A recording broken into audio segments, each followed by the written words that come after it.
I'm going to sing you the whistle eventually. I'm going to give you a bunch of background first because it's really it's full of references and it's hard to enjoy if you don't know what they are.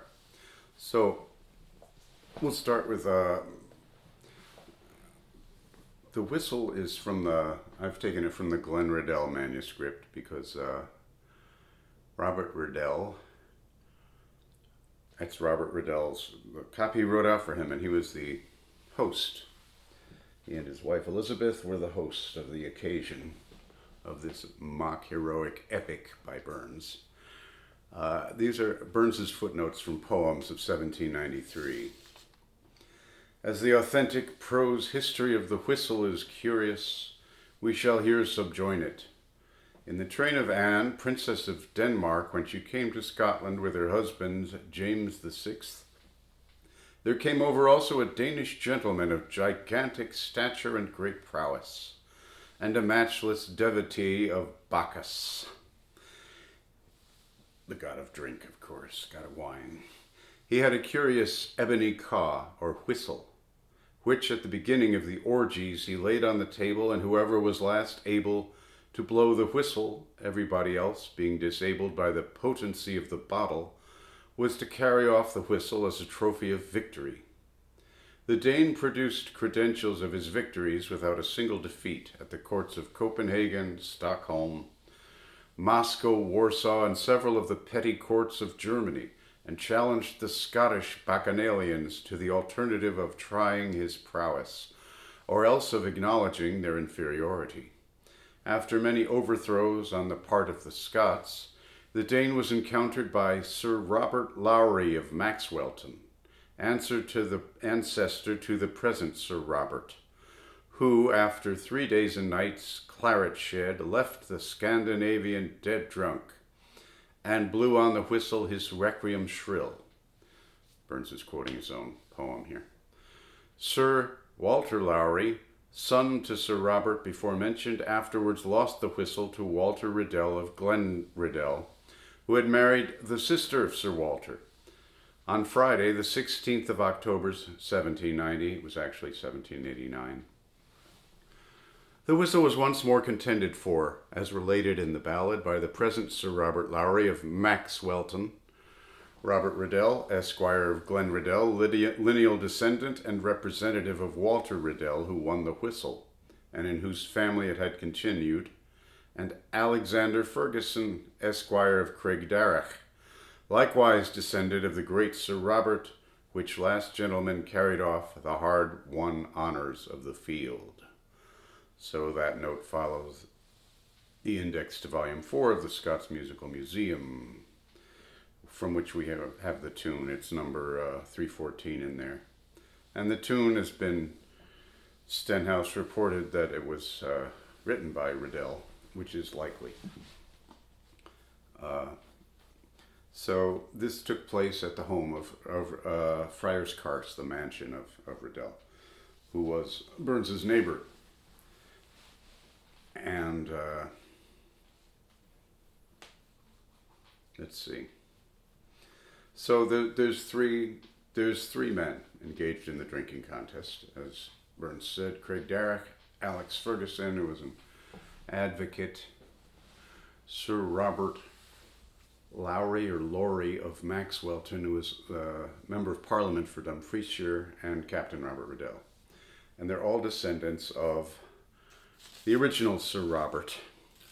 There are, in fact, four characters here named Robert, so they have different titles and so on.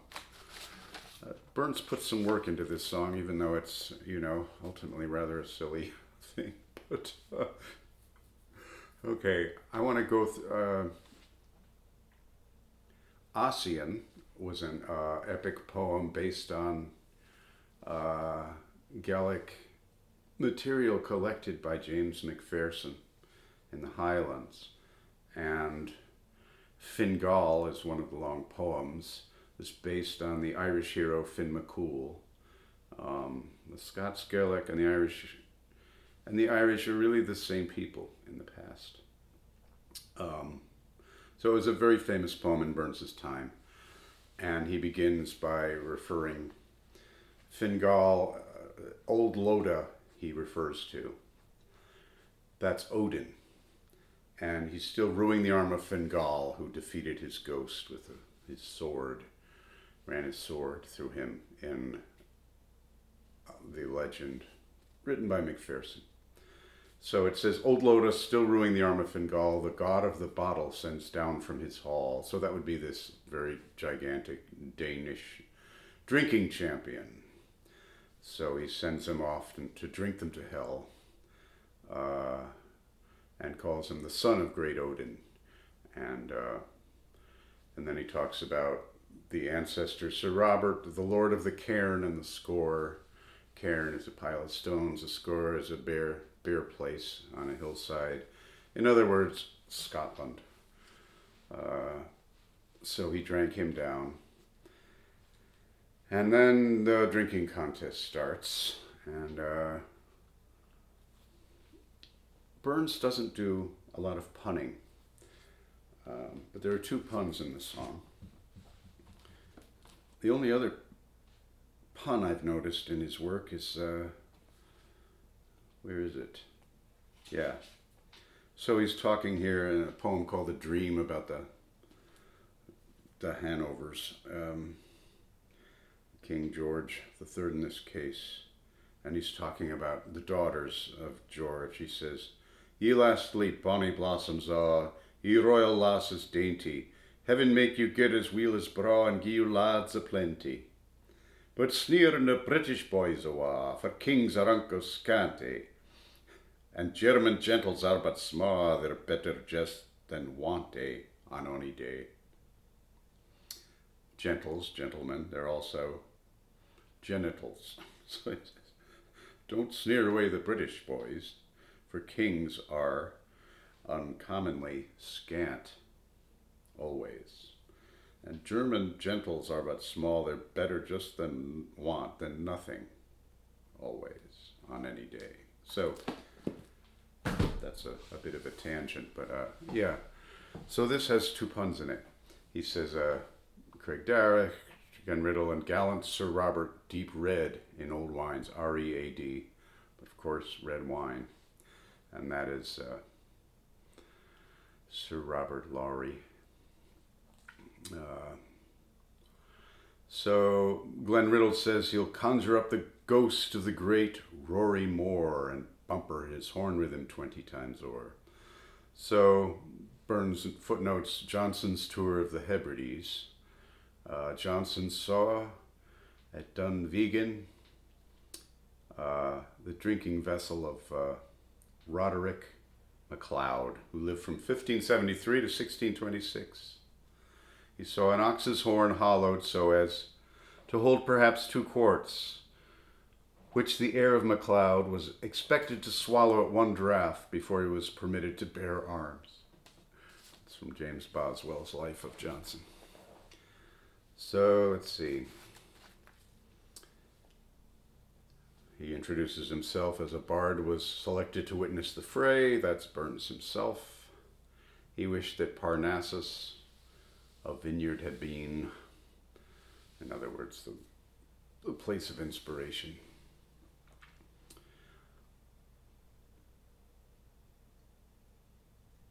Okay, gay pleasure ran riot as bumpers ran o'er, bright Phoebus, the sun, ne'er witnessed so joyous a core, C-O-R-P-S, and vowed that to leave them he was quite forlorn, till Cynthia hinted he'd find them next morn. Cynthia is the moon. So the sun says he was sad to leave them, but Cynthia said they'd still be awake in the morning. So, let's see. I know Riddell was a captain, but Burns also refers to him as a high ruling elder.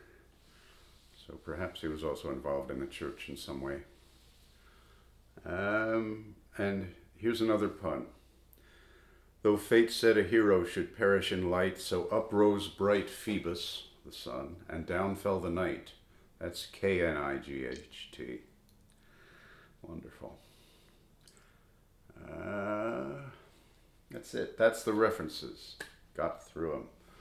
What are we, about 20 minutes in?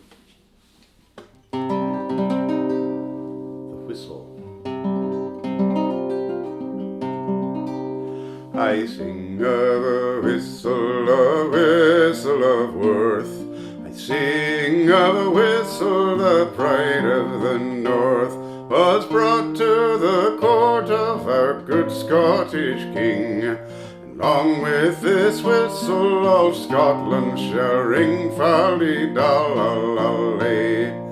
Long with this whistle all Scotland shall ring.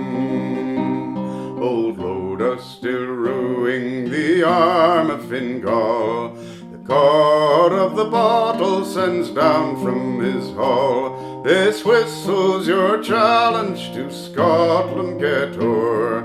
Drink them to health, sir, or see me no more, or ne'er see me more, fal-de-dal-la-la-lay.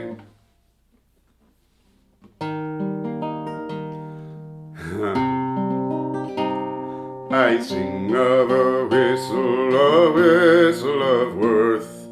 I sing of a whistle, the pride of the north, was brought to the court of our good Scottish king. And long with this whistle all Scotland shall ring, fal-de-dal-la-la-lay. Long with this whistle all Scotland shall ring. Old Loda still rueing the arm of Fingal, the god of the bottle sends down from his hall. This whistle's your challenge to Scotland, get o'er. And drink then to health, sir, or ne'er see me more, fal-de-dal-la-la-lay. And drink then to health, sir, or ne'er see me more. Old poets have sung and old chronicles tell what champions ventured, what champions fell. The son of great Loda was conqueror still, and blew on the whistle their requiem shrill, fal-de-dal-la-la-lay. Blew on the whistle their requiem shrill, till Robert, the lord of the Cairn and the Scaur, unmatched at the bottle, unconquered in war, he drank his poor godship as deep as the sea. No tide of the Baltic e'er drunker than he, fal-de-dal-la-la-lay. No tide of the Baltic e'er drunker than he. Thus Robert victorious the trophy has gained, which now in his house has for ages remained, till three noble chieftains and all of his blood the jovial contest again have renewed, fal-de-dal-la-la-lay. The jovial contest again have renewed. Three joyous good fellows with hearts clear of flaw, Craigdarroch so famous for wit, worth and law, and trusty Riddell so versed in old coins, and gallant Sir Robert deep read in old wines, fal-de-dal-la-la-lay. Gallant Sir Robert deep read in old wines. Craigdarroch began with a tongue smooth as oil, desiring Riddell to yield up the spoil, or else he would muster the heads of the clan, and once more in claret try which was the man, fal-de-dal-la-la-lay. Once more in claret try which was the man. By the gods of the ancients, Riddell replies, before I surrender so glorious a prize, I'll conjure the ghost of the great Lawrie Moor, and bumper his horn with him 20 times o'er, fal-de-dal-la-la-lay. Bumper his horn with him 20 times o'er. Sir Robert, a soldier, no speech would pretend, but he ne'er turned his back on his foe or his friend. Said, toss down the whistle, the prize of the field, and knee deep in claret he'd die or he'd yield. Folly-dol-lol-lolly, and knee deep in claret he'd die or he'd yield. To the port of Riddell our heroes repair, so noted for drowning of sorrow and care, but for wine and for welcome not more known to fame than the sense, wit, and taste of a sweet, lovely dame. Folly-dol-lol-lolly, the sense, wit, and taste of a sweet, lovely dame. A bard was selected to witness the fray and tell future ages the feats of the day. A bard who detested all sadness and spleen, and wished that Parnassus a vineyard had been. Folly-dol-lolly, and wished that Parnassus a vineyard had been. A dinner being over, the claret they ply, and every new cork was a new spring of joy, in the bands of old friendship and kindred so set, and the bands grew the tighter the more they were wet. Folly-dol-lolly, the bands grew the tighter the more they were wet.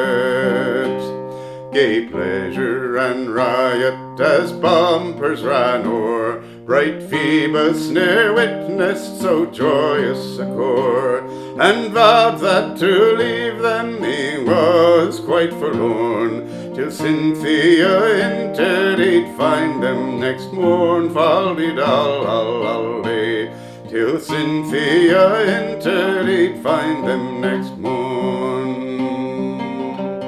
6 bottles apiece had well wore out the night, when gallant Sir Robert, to finish the fight, turned o'er in one bumper a bottle of red, and swore 'twas the way that their ancestor did. Folly-dol-lolly, and swore 'twas the way that their ancestor did.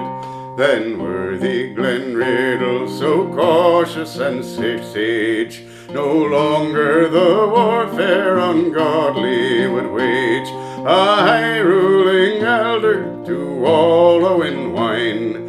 He left the foul business to folks less divine. Folly-dol-lolly, he left the foul business to folks less divine. The gallant Sir Robert fought hard to the end, but who can with fate and court bumpers contend? Though fate said a hero should perish in light, so up rose bright Phoebus and down fell the knight. Folly-dol-lolly, so up rose bright Phoebus and down fell the knight. Next up rose our bard, like a prophet in drink.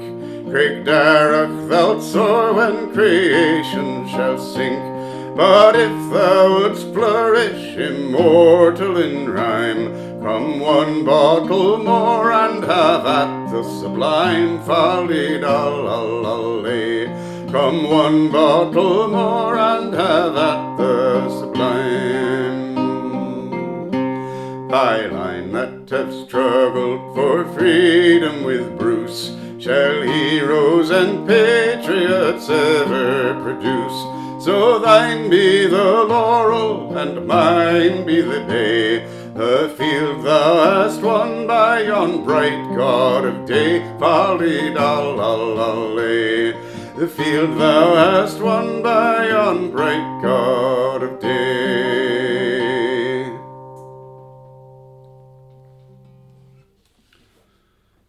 The whistle. So it doesn't whistle. Okay. Please subscribe. I've got a playlist called Songs of Burns, and given background, researching the early drafts and original sets of the melodies. In this case, we don't have Robert Riddell's score. I wonder if his musical scores exist somewhere in Scotland, because when I get over the water, I'm going to try to look for them, because the Scots Musical Museum did not, in my view, do a good job in resetting melodies, nor should they have reset them, really. That's another story. And I'm putting up a series called Bungling Burns, and we'll get into that.